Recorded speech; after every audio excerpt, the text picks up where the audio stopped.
Hello students, welcome to you home education. आप सभी का होम एजुकेशन में स्वागत है। आज हम बात करने वाले हैं खेल के बारे में, यानी कि प्ले के बारे में। जैसे आप सबको पता होता है कि खेल भी एक आपके चाइल्ड डेवलपमेंट का एक महत्वपूर्ण ही सब्जेक्ट होता है।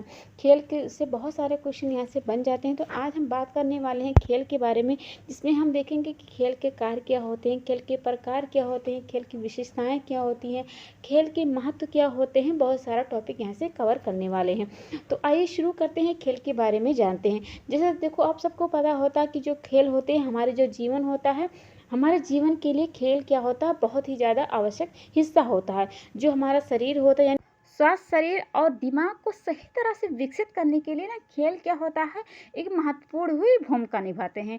खेल कई प्रकार के होते हैं जो हमारे शरीर के साथ साथ हमारे मानसिक विकास की मदद करते हैं, हमारे नैतिक विकास को मदद करते हैं, हमारे फिजिकल यानी कि हमारे ओवरऑल सारे जो विकास होता है उसमें क्या करता है, खेल मदद करता है। ठीक है, कई बार क्या होता है, लगातार पढ़ाई के दौरान हम तनाव में आ जाते हैं। ठीक है, हमारा मन नहीं लगता, तो खेल एक क्या हो जाता है, आपको तनाव दूर करने के लिए बहुत महत्वपूर्ण ही भूमिका निभाते हैं। वैसे तो हमारे देश में जो खेल होता है, खेल को उतना महत्वपूर्ण नहीं भूमिका नहीं देते जितना कि शिक्षा को देते हैं। तो शिक्षा को देने के साथ साथ खेल ही क्या होता है, खेल को भी सही से मौका देना चाहिए। क्या करना चाहिए, अपने सिलेबस में उसको इंक्लूड करना चाहिए। ठीक है, जिससे आपका क्या हो सके, नैतिक विकास हो सके, आपका मानसिक विकास हो सके, आपका फिजिकल हो सके, यानी कि ओवरऑल शारीरिक विकास होते हैं, शारीरिक विकास हो सकते हैं। जैसे कि हमने पीछे ही अभी बताया कि खेल क्या होता है, बेहतरीन माध्यम होता है। ऐसे में क्या होता है, इस तनाव को दूर करने के लिए बेहतर माध्यम जो होता है, कई प्रकार के खेल होते हैं, जैसे कबड्डी हो गया, खो खो हो गया, बहुत सारे ऐसे खेल होते हैं जिनके माध्यम से जो तनाव आपके, यानी कि जो आपने पढ़ाई लगातार की, कोई भी वर्क कर रहे हो, आपके दैनिक जीवन में बहुत सारी ऐसी नीरस चीज़ें होती रहती हैं।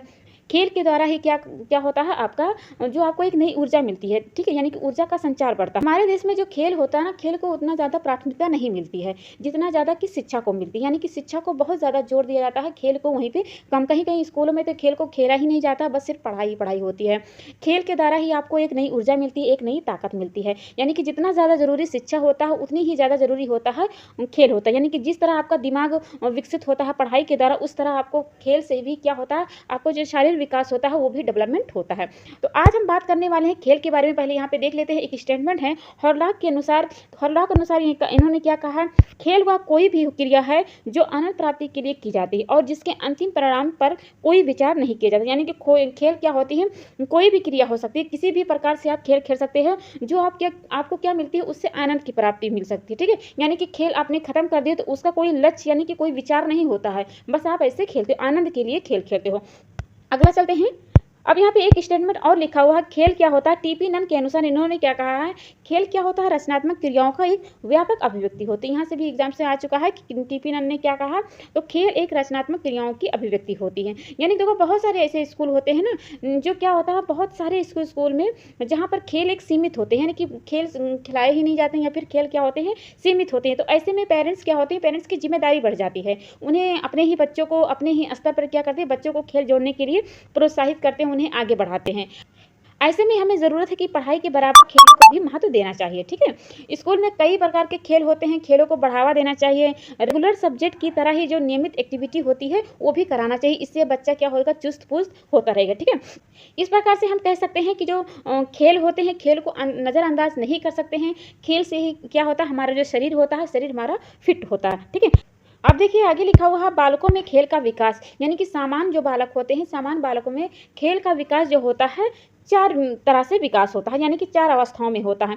पहली अवस्था की बात करें तो पहली अवस्था को कहते हैं अन्वेषणात्मक अवस्था कहते हैं। दूसरी अवस्था की बात करें तो उसे कहते हैं खिलौनों की अवस्था कहते हैं। ठीक है, तीसरी अवस्था की बात करें तो तीसरी अवस्था होती है खेल की अवस्था। जबकि चौथी की बात करें तो वो होता है दिवा स्वप्न की अवस्था। ठीक है, ये दिवा स्वप्न की अवस्था लिखा हुआ है। जब अन्वेषणात्मक अवस्था की बात करें तो उसका टाइम पीरियड है 4 माह से लेकर के 12 माह तक की। खिलौना की अवस्था की बात करें तो होता है उसका टाइम पीरियड 1 वर्ष यानी कि 1 साल से लेकर के 6 वर्ष तक होता है। खेल की अवस्था की बात करें तो 6 साल से बच्चे यानी कि 6 साल का कोई बच्चा है और 12 साल तक पहुंच गया है, यानी कि बाल्यावस्था की जब बात करें तो बाल्यावस्था में क्या होता है, खेल की अवस्था कहलाता है, जिसे इंग्लिश में क्या कहते हैं, टॉय स्टेज कहते हैं। और दिवा स्वप्न की बात करें तो दिवा स्वप्न की जो स्टेज होता है, यानी कि जो किशोरावस्था होते हैं 12 वर्ष से पार, यानी कि जो किशोरावस्था में जो टाइम टाइम पीरियड होता है वो कोई होता चीज है दिवा पकड़ाने सपने पर की वह अवस्था, बालक क्या कर लेता है, यानी कि पकड़ डे लेता ड्रीम है। स्टेज कहते हैं। ठीक है, अब एक एक करके समझते हैं कि अन्वेषणात्मक खिलौनों की अवस्था किसे कहते हैं, या फिर खेल की अवस्था, दिवा सपने की अवस्था। अन्वेषणात्मक अवस्था की बात करें तो इसमें क्या होता है, जो शिशु होता है, यानी कि शिशु जो अपने ही चीज़ों को लपक के, यानी कि इस अवस्था में क्या होता है, जो शिशु है यानी कि जो बालक है, जिन चीज़ों को देखता है या फिर लेता है। ठीक है, यानी कि वह अपने हाथों तो फैला ही फैला रहा है, उसके साथ साथ अपने पूरे शरीर को भी हिला रहा है। ठीक है, यानी हाथ पैर को गति करते करते वो अपने जो उसका पूरा शरीर होता है, पूरी शरीर को भी वह अपनी क्रिया करता है। कुल कहने का हमारा ये मतलब ये है कि जो शिशु होता है इस अवस्था में क्या होता है, जो चीज़ें आप उसे पकड़ाते हो वो उसे पकड़ता तो है ही है, या फिर पकड़ाई जाती है या खुद वो पकड़ता है, तो वो सिर्फ अपना हाथ ही नहीं पकड़ता, उसकी सारी जो बॉडी होती है, यानी कि हाथ पैर, यानी कि पूरा जो शरीर होता है, पूरा अंग उस पर क्या करता है, गति करता है। अब दूसरी स्टेज की बात करें, यानी कि दूसरी अवस्था की बात करें जो है खिलौनों की अवस्था, जिसका टाइम पीरियड कितना है, 1 से 6 वर्ष होता है। देखो जब 1 से 2 वर्ष का बालक होता है तो वह जो अपना काफ़ी समय होता है खिलौनों के साथ ही खेलने में व्यतीत करता है। इस अवस्था में क्या होता है, जो विशेष करके जो खिलौने बाजार में मिलते हैं, यानी कि बाजार जो बिकते हैं उनके साथ ही खेलते हैं। कभी कभी क्या होता है, जो गुड्डे होते हैं, गुड़िया होती हैं, यानी जो खिलौने होते हैं उससे बालक क्या करता है, जीवित समझने, यानी कि समझने लगता है कि जैसे हम सांस लेते हैं, जिसे हम बोलते हैं, तो वो समझने लगता है कि खिलौना भी उसी प्रकार से खेलेगा या उसी प्रकार से बात करेगा। तो वो खिलौने से बात करने लग जाता है, खिलौने से ही हर क्रिया जैसे अपना खुद करता है, यानी कि नहलाता है, उसको धुलाता है, तो यानी कि जो खुद वो अपना कार्य करता है खिलौनों के साथ भी यह कार्य करता है। जब यह 5 से 6 वर्ष का समय आ जाता है तो जो यह कार्य कर, यानी कि जीवित जो समझने लगता है, यह चरम सीमा तक पहुंच जाता है। अब आगे बात करें खेल की अवस्था में बात करें, आशा करते हैं कि आपको अन्वेषणात्मक अवस्था या फिर खिलौनों की अवस्था आपको समझ में आ गया होगा। अब खेल की अवस्था की बात करें तो इसमें क्या होता है, यहाँ जब इस स्टेज में बालक आता है तो उसे, वैसे इंग्लिश में इसे क्या कहा जाता है, इसे इंग्लिश में कहा जाता है प्ले स्टेज कहा जाता है, जो जिसका टाइम पीरियड कब होता है, तो इसका टाइम पीरियड होता है 6 साल से लेकर के 12 वर्ष तक, यानी कि जो बाल्यावस्था में समय होता है वो होता है। इसमें क्या होता है, देखो अभी आपने आज अन्वेषणात्मक में समझा कि मतलब कि हाथ से कोई मतलब कोई चीज़ें पकड़ रहा है या फिर कोई उसे पकड़ा रहा है। जब दूसरे में आपने देखा तो खिलौने से खेला, लेकिन जब तीसरी अवस्था में आ जाएगा तो वो ना खिलौनों से खेलेगा, ना मतलब हाथ से पकड़ेगा। वह जो अपने साथी होते हैं, यानी कि सहपाठी होते हैं, सहपाठी के साथ ही जाकर के नए-नए जो खेल होते हैं, जैसे कबड्डी हो गया, खो-खो हो गया, मतलब यानी कि जो उसकी खेल होते हैं आस-पास में, जो भी वो खेल खेलता है। क्या होता है आप तो जान ही रहे हो कि बाल्यावस्था में जब बालक पहुँच जाता है तो वो विद्यालय पहुँच जाता है। विद्यालय में बहुत सारे बच्चे होते हैं, बच्चों के साथ नए-नए खेल खेलता है, यानी कि सहपाठी बना लेता है, सहपाठियों के साथ-साथ विभिन्न प्रकार के नए-नए खेल खेलता है, या फिर स्कूल में भी खेल खिलाए जाते हैं, तो क्या करता है, वो खिलौनों के साथ ना होकर के और खुद से ना खेल करके क्या करता है, जो सहपाठी होते हैं, दोस्त होते हैं, उनके साथ खेलता है। उससे बालक का क्या होता है, जो शारीरिक विकास होता है, उसका मानसिक विकास होता है, साथ ही साथ उसका सामाजिक विकास भी डेवलपमेंट होने लगता है, उसका नैतिक विकास होता है। क्यों होता है, क्योंकि बालक क्या हो जाता है, समाज के साथ आने लगता है, यानी कि बालक अब विद्यालय पहुंच गया, अपने सहपाठी एक प्रकार के विद्यालय भी क्या होता है, एक प्रकार का समाज होता है, तो समाज के साथ, यानी कि समाज के साथ घुलने मिलने लगता है। वह एक टीम बना लेता है, अपना एक ग्रुप बना लेता है, उसका ग्रुप भी क्या हो जाता है, उसकी भूमिका बन जाती है। ठीक है, अगली बात में करें यहाँ दिवस अपने की अवस्था। दिवस अपने की जो अवस्था होता है तो इसमें क्या होता है, यह किशोरावस्था का समय होता है। ठीक है, किशोरावस्था में जैसे आपने देखो पहले में पढ़ा निवेशनात्मक खिलौनों की अवस्था, खेल की अवस्था, तो इसमें जो बच्चे गुजर रहे थे तो वो बहुत ज़्यादा खेले थे, यानी कि जो जो समय बीत रहा था, जैसे कि पहले की जो समय था, यानी कि 4 माह से 12 वर्ष में तो पकड़ कर खेल रहा था, वहीं पे 1 और 6 साल की बात करें तो वो भी खेल से खेल रहा था, लेकिन जब 6 साल के बच्चे की बात करें और 12 साल के बच्चे के, तो उसमें क्या कर रहा था, सहपाठी से खेला था। लेकिन जब किशोरावस्था की बात आ जाते हैं तो किशोरावस्था में जो ये खेल खेल रहे थे ना, यहाँ पे आकर के मंद हो जाती है। ठीक है, यानी कि उनका मन नहीं लग, यह भी क्या करने लगते हैं, यह अपना दिवस यानी कि करने लग जाते हैं, कल्पना में सोचने लगते हैं, विचार करने लगते हैं, और जो खेल खेलने या फिर कोई भी एक्टिविटी करने में क्या हो जाता है, इनका मन नहीं लगता है। ठीक है, आशा करते हैं आपको ये बालक में जो खेल की विकास की अवस्थाएं होती हैं ये समझ में आ गए होगा। यहाँ से बहुत जो यहाँ पे खेल की अवस्थाएं होती, यानी कि खेल जो टॉपिक है आज हमारा जो सब्जेक्ट हमने यहाँ पे चूज किया है, तो यहाँ पे जो ये टॉपिक है ये बहुत ज़्यादा इंपॉर्टेंट, क्योंकि यहाँ से बहुत सारे क्वेश्चन यहाँ से बन जाते हैं। उतना तो आप जो प्रकार होते हैं या फिर विशेषताएं होती हैं, महत्व होती हैं, तो अपने आप दिमाग अब से लिख आगे सकते हो, बात करते हैं लेकिन जो ये खेल 4 के टॉपिक है प्रकार यहाँ की से बात क्वेश्चन करते बहुत हैं। ज़्यादा पूछे जाते खेल हैं, के क्योंकि ये प्रकार वैसे हर याद बुक करने में वाले अलग टॉपिक अलग होते हैं। होता तो है, लेकिन अन्वेषणात्मक यहाँ होता पे है, इसका देखते हैं टाइम पीरियड खेल भी के पूछा जाता है, प्रकार तो दो 4 माह प्रकार से के लेकर के होते हैं। 12 माह। एक खिलौने होता की है अवस्था की बात व्यक्तिक, करें तो एक होता है 1 साल से सामूहिक। लेकर के 6 साल की बात सामूहिक करें, की बात और करेंगे खेल की दो अवस्था होते कहते हैं हैं, 6 साल से व्यक्तिक की लेकर के बात करें 12 तो वर्ष, उसमें भी और दो दिवस सपन होते की बात हैं। करें तो किशोरावस्था। आगे चलते हैं, आशा करते हैं आपको यहाँ तक समझ में आ गया होगा। अब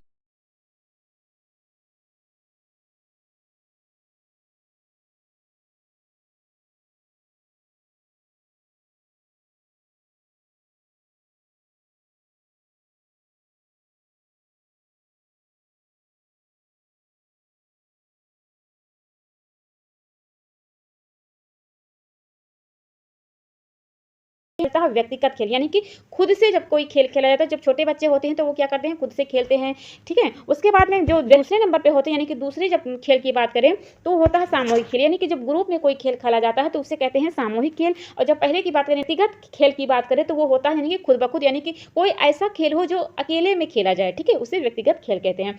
व्यक्तिगत खेल भी दो प्रकार के होते हैं। पहले की बात करें तो शरीर से खेल, यानी कि वो अपने हाथ पैर को, जो छोटा बालक होता है तो वो क्या करता है, शरीर से ही खेल खेलता है, यानी कि हाथ पैर हिलाता है, ठीक है। यानी कि 6 महीने से लेकर के जो 2 साल के बच्चे होते हैं वो हाथ पैर हिलाते हैं या फिर बैट बॉल से खेलते हैं, कोई हॉकी से खेलते हैं, ठीक है, पदार्थों से खेलने लगते हैं। लेकिन जब बड़े हो जाते हैं तो क्या करते हैं, वो 6 साल से लेकर 2 साल के बच्चे हो जाते हैं तब होता है, ठीक है। पीढ़ी दर पीढ़ी यानी कि अपने पूर्वज के द्वारा ये खेल खेले। जब दूसरे खेल की बात करें यानी कि विचारात्मक खेल, तो वो खेल होते हैं जो तर्क के साथ खेले जाते हैं, ठीक है।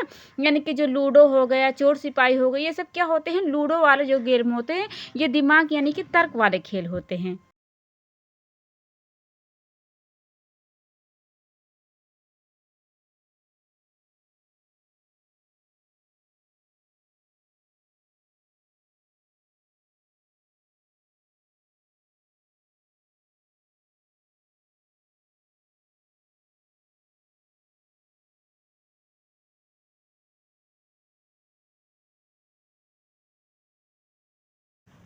अब आगे देखिएगा, लिखा है संख्या के आधार पर खेल, यानी कि संख्या के आधार पर 3 प्रकार से खेल खेले जाते हैं। पहले खेल की बात करें तो पहला खेल होता है स्वतंत्र खेल, दूसरी बात करें सहचर खेल, और तीसरी खेल की बात करें तो वो होता है सामूहिक खेल।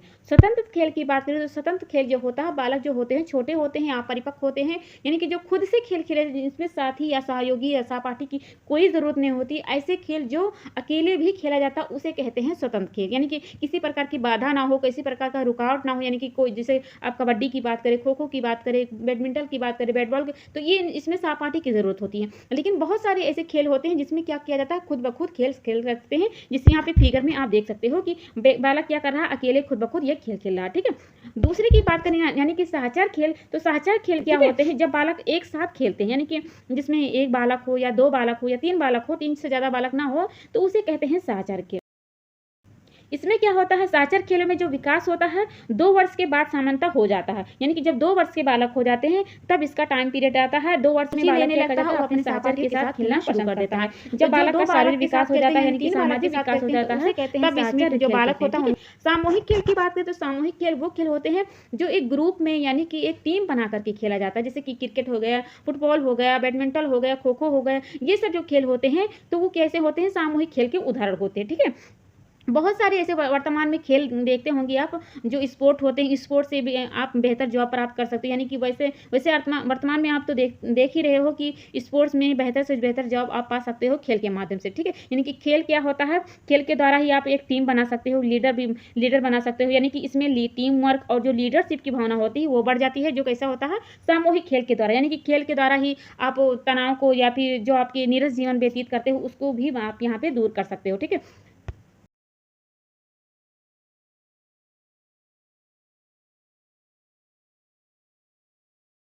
एक बार हम फिर से आपको बता देते हैं कि खेल की संख्या के आधार पर कितने होते हैं। तो खेल की संख्या के आधार पर 3 प्रकार के होते हैं। ऐसा होता है जो बालक खुद से खेलता हो, ठीक है, जिसमें किसी टीम की, किसी लीडरशिप की, किसी सहपाठी, किसी दोस्त की ज़रूरत ना होती है, ना हो, या फिर कोई बाधा उत्पन्न ना हो, ऐसा खेल हो तो उसे कहते हैं स्वतंत्र खेल। दूसरे की बात करें कि सहचर खेल वो खेल होता है जिसमें 1 बालक हो, 2 बालक हो या फिर 3 बालक हो, तो उसे कहते हैं सहचर खेल कहते हैं। जिसमें बालक क्या होता है, 2 साल का जब उसका टाइम पीरियड आ जाता है तो उसमें होता है सहचर खेल। सहचर खेल में ऐसा खेल होता है जिसमें जो बालक होता है उसका शारीरिक विकास, उसका सामाजिक विकास धीरे-धीरे इसमें डेवलपमेंट हो जाता है। सामूहिक खेल की बात करें तो इसमें लीडरशिप की भावना हो जाती है, इसमें टीम वर्क की भावना उत्पन्न हो जाती है। बालक क्या कर जाता है, जो कबड्डी वाला खेल होता है, खो खो वाला खेल होता है, ठीक है, इसमें जो फिजिकल वाला खेल होता है वो ज़्यादा बालक खेलते हैं, या फिर तर्क वाला खेल या फिर विचार वाला खेल, जो रोचक वाले खेल होते हैं वो बालक खेल है। यानी कि बहुत सारे ग्रुप होते हैं, टीम वर्क होते हैं इस खेल के द्वारा, ठीक है।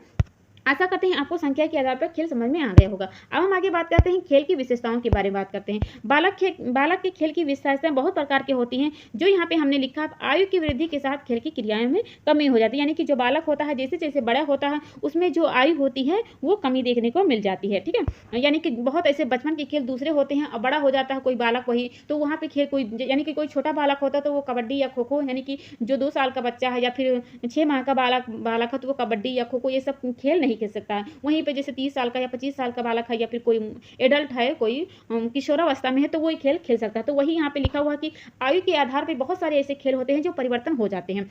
अगला यहाँ पे लिखा है आयु वृद्धि के साथ साथ विशेष खेलों में अधिक समय लगता है, ठीक है। यानी कि जैसे जैसे उम्र बढ़ती जाएगी जो खेल का समय होता है वो भी लगातार बढ़ता चला जाता है। जैसे छोटे बालक होते हैं वो जल्दी थक जाते हैं, उनका जो शारीरिक क्रिया होती है जल्दी थक जाती है, ठीक है। लेकिन वहीं पे जब कोई बालक होता है किशोरावस्था में हो जाता है तो वही जो जैसे आप अगल बगल आप देखते होंगे कि कोई बालक होता है तो बैडमिंटन खेलता है, जिससे जो छोटा बालक वही बालक जो छोटा था तो वही खेल देर में मतलब जल्दी जल्दी खेल के थक जाता था। लेकिन जब वो बड़ा हो जाता है यानी कि किशोरावस्था में हो जाता है तो वही खेल ज़्यादा समय तक लेता है, ज़्यादा समय तक कार्य कर सकता है। क्यों कर सकते हैं? लेकिन जैसे कि उसका जो शारीरिक विकास होता है वो बहुत अच्छा डेवलपमेंट हो जाता है, इसलिए उसका जो समय होता है वो लंबा हो जाता है।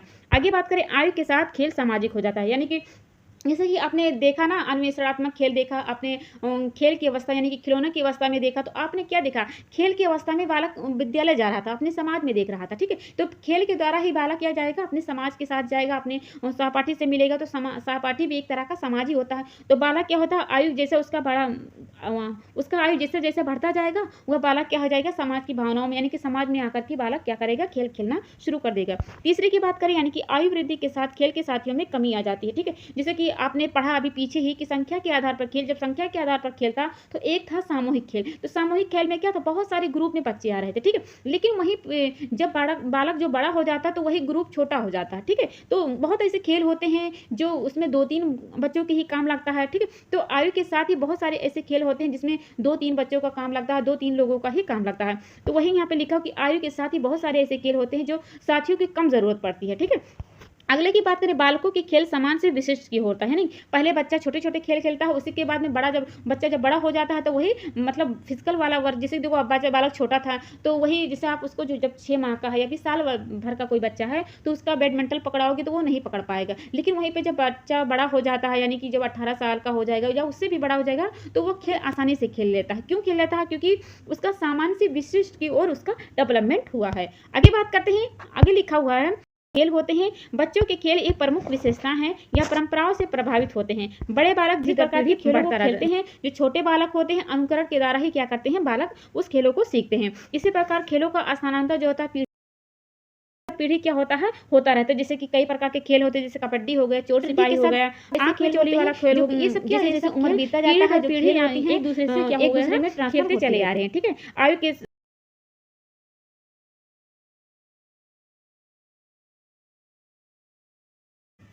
यानी कि हम कुल मिलाकर के कह सकते जो हमारे परंपराएं होती हैं यानी कि जो हमारी पीढ़ी दर पीढ़ी जो बहुत सारे ऐसे खेल होते हैं जैसे हमने अभी बताया आपको कबड्डी हो गया, चोर सिपाही हो गया, जो आंख में चोली खेल होते हैं, ये सब क्या है? ये सब पीढ़ी दर पीढ़ी खेल क्या हो गया है हमारे द्वारा खेला जा रहा है। आज हमने पढ़ा यानी कि जो बारे में आयु के साथ साथ बहुत सारे ऐसे खेल होते हैं जो क्या हो जाते हैं बहुत सारे सामाजिकता में वो लागू हो जाते हैं। के बारे में खेल की अवस्थाएं 4 प्रकार से होती हैं। उसके अलावा आपने पढ़ा खेल की जो संख्या के आधार पर, ये दो टॉपिक बहुत ज्यादा एग्जाम में पूछे जाते हैं कि खेल की संख्या के आधार पर कितने प्रकार के होते हैं, या फिर आपसे पूछ जैसे खेल जो होते हैं वो अवस्थाओं के कितने प्रकार के होते हैं, ठीक है। और जो ये